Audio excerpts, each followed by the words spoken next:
जय हिंद बच्चों। Class 11th के लिए आज हम फिज़िक्स में नेक्स्ट चैप्टर स्टार्ट कर रहे हैं।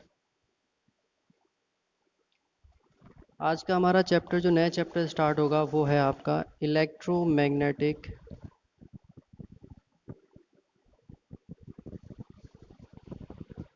Induction.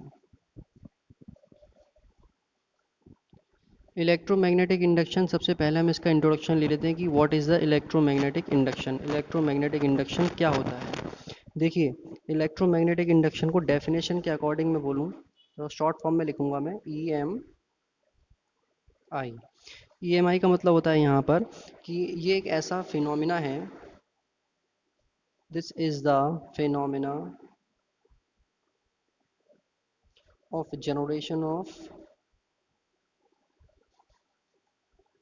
Generation of current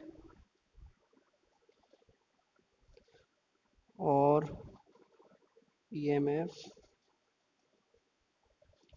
by changing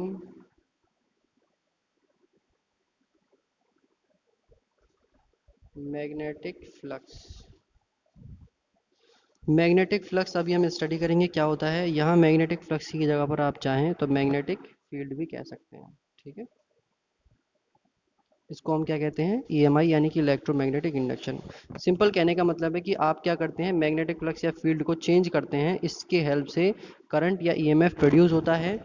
इसको हम कहते हैं इलेक्ट्रोमैग्नेटिक इंडक्शन। और इस EMF की वजह से कंडक्टर में एक करंट जो प्रोड्यूस होगा उसे हम कहेंगे induced current. Induced current induced current की सिंपल डेफिनेशन है the current which is produced due to the EMF in the close loop is called induced current. और जो आपका EMF प्रोड्यूस होगा उसे हम कहेंगे इंड्यूस्ड EMF। ध्यान रखना, करंट के लिए आपका लूप कैसा होना चाहिए? क्लोज होना चाहिए। और EMF के लिए क्लोज और ओपन की कोई बाउंडेशन नहीं है। तो सबसे पहले हम डिस्कस कर लेते हैं मैग्नेटिक फ्लक्स। मैग्नेटिक फ्लक्स क्या होता है? एक सिंपल सी भाषा में अगर कहूँ तो मैग्नेटिक फ्लक्स क्या है? किसी भी एक एरिया से, कोई भी एरिया हमने डिसाइड किया हुआ है, उस एरिया से जितनी भी मैग्नेटिक फील्ड की लाइंस पास आउट हो रही हैं उनको हम कहते हैं मैग्नेटिक फ्लक्स। उनकी number of magnetic field lines जो आपकी क्रॉस करेंगी परपेंडिकुलरली, या फिर हम कहें नॉर्मली जो क्रॉस करेंगी एक किसी एरिया को, तो उसको हम, उनकी काउंटिंग को हम क्या कहेंगे? मैग्नेटिक फ्लक्स कहेंगे। जैसे कि सपोज दैट आपका ये एक एरिया है, इस एरिया में से कितनी मैग्नेटिक फील्ड की लाइंस जा रही हैं पास होकर, वो है 1 2 3 4। तो 4 आपका हो गया यहाँ पर फ्लक्स। पहली चीज़ यहाँ पर आपको इम्पॉर्टेंट ये है कि ये याद रखना है कि जो आपका ऑब्जेक्ट का सरफेस है वो परपेंडिकुलर डायरेक्शन में होना चाहिए मैग्नेटिक फील्ड लाइंस के, उन्हीं को हम काउंटिंग में लेंगे जो परपेंडिकुलर डायरेक्शन में होंगी। अब देखो, अगर इसके फॉर्मूले की बात करें तो लेट अस सपोज दैट कि एरिया ए है आपका, और ये जो ओवरऑल मैग्नेटिक फील्ड चारों तरफ है वो है आपका बी। तो जब आप इसको according to the formula, flux के फॉर्मूले के रूप में लिखोगे तो phi b is equal to integration b into d a. Small area d a, small area जो हम डी एज्यूम करते हैं, उसके रिगार्डिंग हम जब इंटीग्रेशन करेंगे तो ओवरऑल एरिया जो है उसका टोटल फ्लक्स फाइंड आउट हो जाएगा इस फॉर्मूले की हेल्प से, इंटीग्रेशन की हेल्प से। अब अगर हम बात करें, अगर ये जो सॉल्व होने के बाद आएगा तो हम इसको हम इस तरह से यूज़ कर रहे हैं, five B is equal to B A. ये क्या है? इसकी मैक्सिमम वैल्यू है, ध्यान रखना, ये इसकी मैक्सिमम वैल्यू है। इस वैल्यू को, और ये किस कंडीशन में है? जब आपका मैग्नेटिक फील्ड परपेंडिकुलर डायरेक्शन में है विद द एरिया, ये उस कंडीशन में है। और अब एक चीज़ और हम इससे मॉडिफाई करके फाइंड आउट कर सकते हैं कि B is equal to five B upon a. Five B upon a, b equal हो जाएगा, इसको हम बी को क्या कहते हैं? इसको हम कहेंगे यहाँ पर मैग्नेटिक फ्लक्स डेंसिटी। क्या कहेंगे? Magnetic flux density, this is b. और इसको कहना चाहें तो हम कह सकते हैं मैग्नेटिक इंडक्शन। ये दो इसके नेम है, मैग्नेटिक फ्लक्स डेंसिटी या फिर magnetic induction. Five B upon A को हम कहते हैं, क्वेश्चन में आएगा आपको कि magnetic induction is equal to this, तो वो आपको यहाँ पर ये शो करना है, ठीक है। और आगे देखते हैं फ्लक्स में क्या क्या है स्टडी करने के लिए। देखिए, अभी हमने यहाँ बात की थी कि ये जो लाइन है परपेंडिकुलर वे में जाएंगी। अब एज्यूम करिए कि लाइन आपकी जो जा रही है, यानी कि मैग्नेटिक फील्ड एक एंगल ड्रॉ करता हुआ जा रहा है. Suppose that this is the surface and the magnetic field lines are going like this, कुछ इस तरह से जा रही हैं, यानी कि थीटा एंगल बनाती हुई. तो थीटा एंगल बनाती हुई जा रही हैं, तो यहाँ पर जो अगर हम रिजोल्यूशन करेंगे तो रिजोल्यूशन में बी साइन थीटा डाउनवर्ड जाएगा और बी कॉस थीटा यहाँ पर परपेंडिकुलर वे में जाएगा. तो ये वाला पार्ट हम ले लेंगे यूज़ के लिए. तो फॉर्मूला क्या बनेगा, phi b is equal to B a cos theta. ये फॉर्मूला बन जाएगा. जो थीटा क्या है यहाँ पर, बी और ए के बीच का एंगल है, मिनिमम एंगल. यहाँ पर थीटा की वैल्यू आपको पता लगी होगी. अब नेक्स्ट थिंग है, यहाँ आप देखेंगे नेक्स्ट थिंग क्या है, इसका यूनिट क्या होता है, वेबर इसकी यूनिट होती है सिंपली. और आप इसे क्या कैसे डिनोट कर सकते हो, टेस्ला इंटू मीटर स्क्वायर से भी डिनोट कर सकते हो. अब अगर हम बात करें इसकी यूनिट डायमेंशन फॉर्मूले की, तो वो होता है आपका ml2t-2a-1. ये आपको अच्छे से याद कर लेना, वन वर्ड क्वेश्चन में भी आ जाते हैं. Define the magnetic flux and explain its unit and the dimension formula. तो आपको ये याद रख लेना है. और एक चीज़ यहाँ पर क्या है, जो आपकी मैग्नेटिक फ्लक्स है उसके बारे में सिंपल सी चीज़ है कि ये कैसी क्वांटिटी है, स्केलर क्वांटिटी. मैग्नेटिक फ्लक्स कैसी क्वांटिटी है, स्केलर क्वांटिटी. चलिए नेक्स्ट यहाँ पर देखेंगे, अगर हम CGS यूनिट की बात करें, इसकी CGS यूनिट क्या होती है, मैक्सवेल. मैक्सवेल क्या है, इसकी CGS यूनिट है, जिसकी कंपेयर करें अगर हम वेवर से, तो एक वेवर आपका इक्वल होता है 10⁸ मैक्सवेल के. सिंपल है, ये याद रखने की चीज़ें आपकी प्रॉपरली. तो चलिए अब देखते हैं कि यहाँ पर हमने ये समझ लिया इसका इंट्रोडक्शन. यही मैग्नेटिक फ्लक्स आगे भी काम आने वाला है. तो देखते हैं यहाँ पर कुछ एक्सपेरिमेंट हुए थे इस इलेक्ट्रोमैग्नेटिक इंडक्शन को प्रूव करने के लिए. वो एक्सपेरिमेंट क्या क्या थे, देखो. एक्सपेरिमेंट पहला जो था, इस एक्सपेरिमेंट को हम कहते हैं फैराडे एंड हेनरी. ये दो साइंटिस्ट थे, इन्होंने मिलकर ये एक्सपेरिमेंट किए थे. फैराडे एंड हेनरी एक्सपेरिमेंट कह सकते हैं इसको हम. इन्होंने एक्सपेरिमेंट करने के लिए क्या किया था, यहाँ पर इन्होंने एक कॉइल का यूज़ किया. सबसे पहले एक आपकी कॉइल थी जिसे इन्होंने गैल्वेनोमीटर से कनेक्ट किया, जिसको हम कुछ इस तरह से डिनोट कर सकते हैं. ये आपकी कॉइल है जो इस तरह से गैल्वेनोमीटर से कनेक्टेड है. जी गैल्वेनोमीटर, सी से कॉइल डिनोट हो रही है. अब इन्होंने क्या किया, एक बार मैग्नेट ली, उस बार मैग्नेट के एन और ये एस हो गए. उस बार मैग्नेट को इन्होंने आगे फिर पीछे इस तरह से, इसमें यहाँ पर ये कॉइल में, कॉइल के आगे पीछे इस तरह से, ये अंदर भी जाएगी इसमें, इस तरह से क्या कराया, मोशन कराया, relative motion.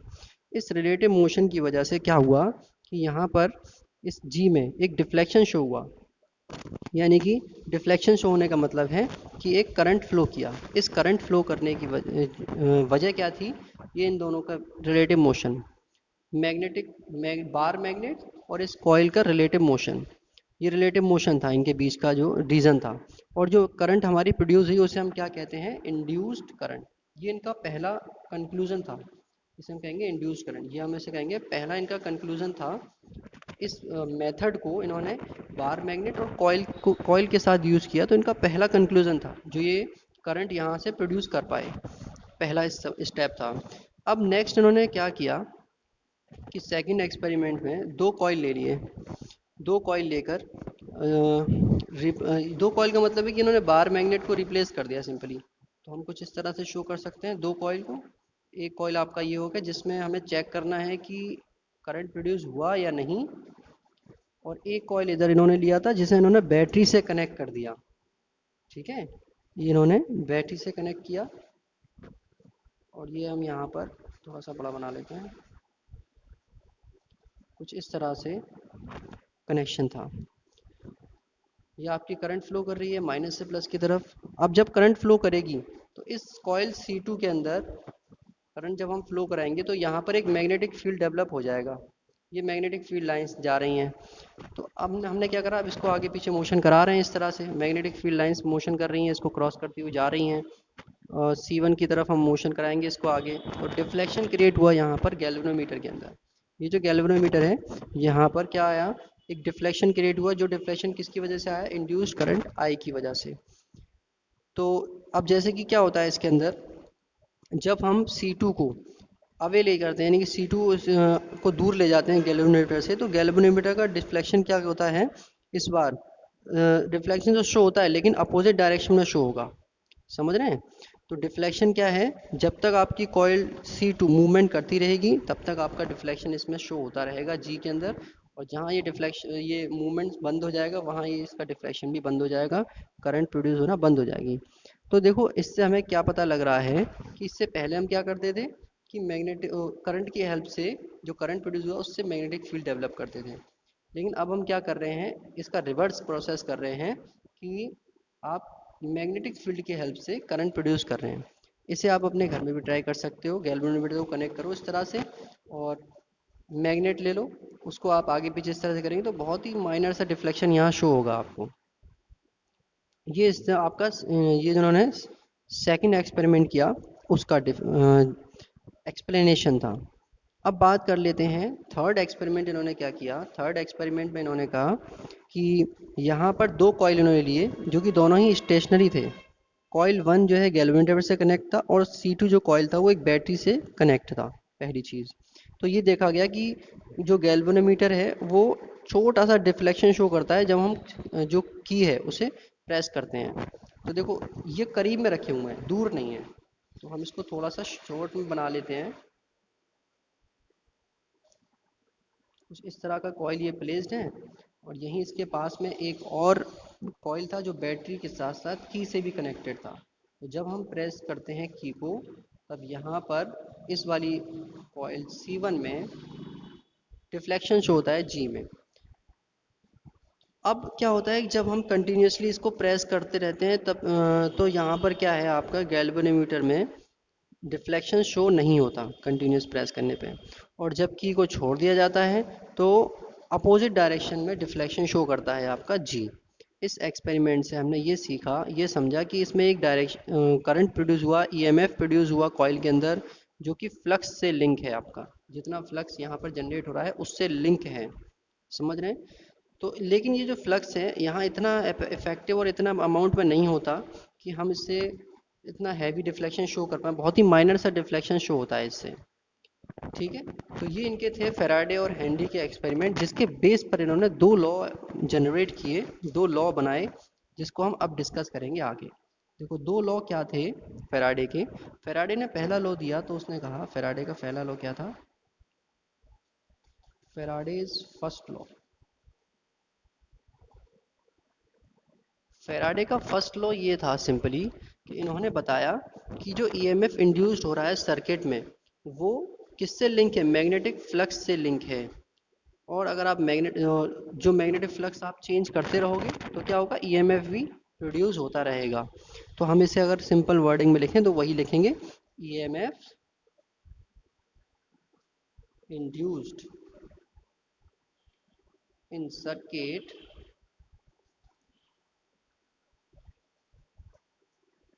when magnetic flux link with circuit changes।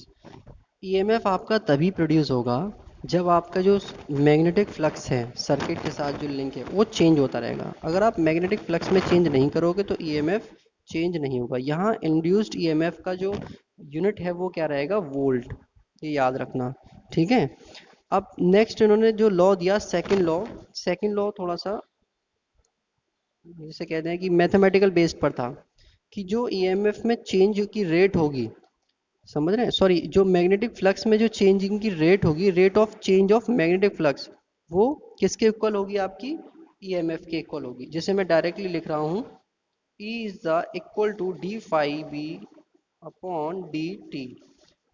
Rate of change of magnetic flux is equal to the EMF, and इस यहाँ पर इसके साथ आपको माइनस का साइन भी देखने को मिलेगा बुक में। ये क्या शो कर रहा है माइनस का साइन, ये शो कर रहा है कि ईएमएफ जो इंड्यूस्ड हुआ है लूप में वो क्या करता है, due to the change of flux, ये ऑलवेज अपोज करता है फ्लक्स में चेंज होने का। जो फ्लक्स हमारा चेंज हो रहा है इसकी चेंज का अपोज करता है। मतलब ये है कि अगर ये इसके करीब आना चाहेगा तो वही ईएमएफ जो प्रोड्यूस हुआ है वो आने से रोकेगा, और जब ये दूर जाना चाहेगा तो वही ईएमएफ उसे दूर जाने से रोकेगा। इसमें चेंज का क्या करेगा, अपोज, इसीलिए यहाँ पर माइनस आपको फॉर्मूले में मिलेगा। इसे आप अगर और एडवांस फॉर्म में लिखना चाहें तो लिख सकते हैं φ2 minus φ1 upon φ1 upon T2 minus T1। अगर यहाँ पर किसी भी कॉइल में नंबर ऑफ टर्न्स दिए हुए हैं, कितने टर्न्स हैं ये वाले, तो वो n से डिनोट किए जाएंगे, तो आप फॉर्मूले को माइनस का n d∅/dt कर सकते हैं, इस तरह से भी लिख सकते हैं इसको।